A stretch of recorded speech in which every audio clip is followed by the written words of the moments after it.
Guys, welcome back to my YouTube channel. Kali ini kita akan membahas sejumlah tips yang akan kita bahas mendaki hidup rukun meski tinggal bersama mertua.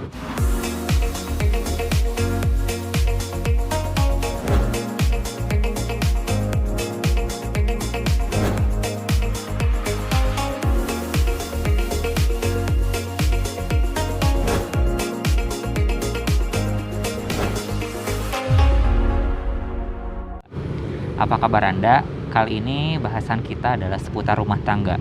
Kita akan membahas tentang sejumlah tips agar kita bisa hidup rukun meski tinggal bersama mertua. Seperti yang saya jelaskan sebelumnya, pernah saya sampaikan, hidup seatap dengan mertua itu memang tidak baik. Tantangannya banyak, sehingga tidak sedikit menantu yang kemudian mengalami gesekan dengan mertuanya sendiri. Untuk menghindari gesekan ini, ada beberapa hal yang bisa kita lakukan. Jadi kali ini akan kita bahas apa saja yang berpotensi menimbulkan perbedaan pendapat dengan mertua, serta bagaimana ya cara mengatasinya. Oke, langsung saja. Yang pertama, salah satu hal penyebab kurang akurnya hubungan mertua dengan menantu adalah karena mertua tidak kenal batasan, tidak menghormati privasi Anda, sering ikut berpendapat dalam hal-hal yang semestinya bukan ranah mertua, lagi selalu berharap omongannya didengar dan permintaannya dituruti. Sebagai solusinya, buatlah batasan dari awal sebelum tinggal bersama mertua. Diskusikan dulu dengan pasangan Anda tentang seperti apa kebiasaan ibunya. Buatlah aturan dasar setiap orang.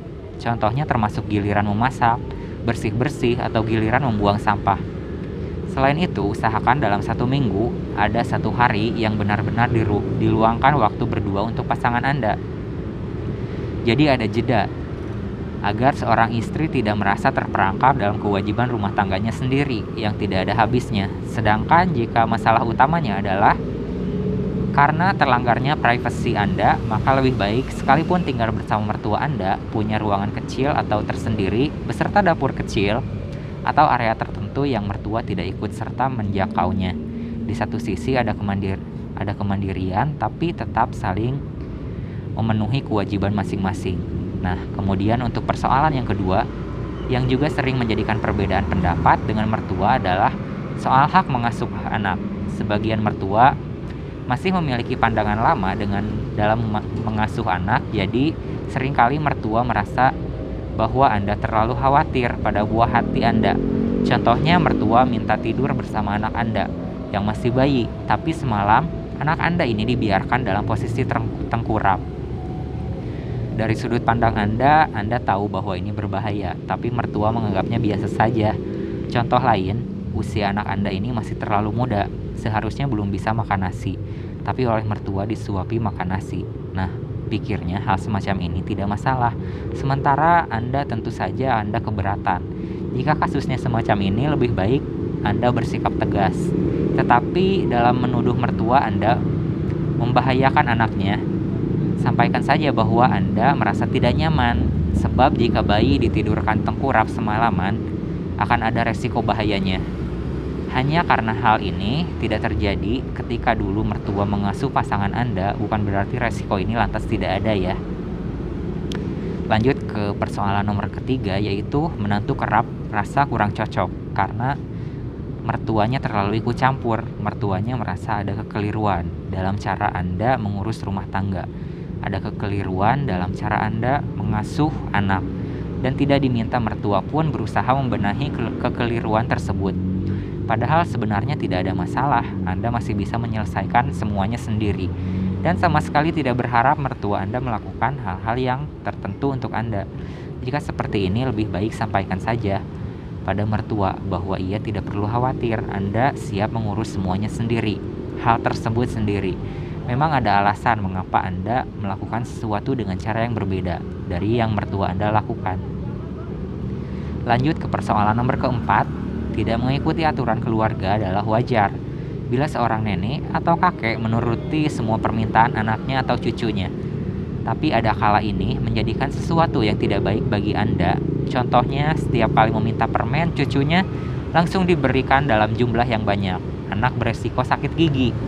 Dalam hal ini, berikan saja penjelasan sederhana dan tawarkan alternatif lain. Misalnya Anda diminta agar mertua hanya memberikan permen 1 kali dalam jangka waktu tertentu ya. Next, untuk persoalan kelima yaitu mertua terlalu banyak menuntut dan kadang-kadang permintaannya yang tidak masuk akal ya. Misalnya Anda diminta untuk pergi sejauh 2 jam. Perjalanan Anda hanya membelikan makanan kesukaannya pada malam-malam lagi. Jika sudah seperti ini, kompromikan dengan pasangan Anda agar pasangan Anda bisa menyampaikan bahwa Anda berdua akan sangat dengan senang hati membantu di akhir pekan, tetapi memang tidak memungkinkan bila setiap saat mertua berharap didahulukan, sebab Anda punya kegiatan sendiri ya. Next, untuk persoalan keenam, mertua berkata kasar atau bersikap kasar. Dalam situasi semacam ini, tetaplah bersikap sopan, meskipun mungkin Anda merasa emosi, lalu sebisa mungkin batasilah interaksi dengan mertua. Persoalan ketujuh, mertua sangat dramatis dan sensitif, gampang sakit hati, dan sering membesar-besarkan masalah. Jika terjadi hal semacam ini, bicarakan dengan pasangan Anda. Kenali mertua Anda dengan lebih baik lagi. Ketahui apa yang menyenangkan hatinya, tetapi bukan berarti Anda harus selalu menyenangkan mertua ya. Lalu untuk persoalan nomor ke-8 adalah Anda tidak menghormati. Mertua tidak menghormati atau menghargai Anda, termasuk mengabaikan Anda atau bergosip di belakang punggung Anda. Jika sudah terjadi semacam ini, maka Anda berhak membela diri Anda sendiri. Bicarakanlah. Jangan takut untuk memberikan pembelaan, tetapi tetap sampaikan dengan hormat ya. Terakhir untuk persoalan ke-9 adalah mertua selalu mengontrol, selalu mengatur dan ingin merasa penting. Dalam situasi ini lebih baik Anda jujur. Sampaikanlah bahwa semua sarannya tidak dapat Anda terima dan Anda ingin menangani segala sesuatunya dengan pasangan.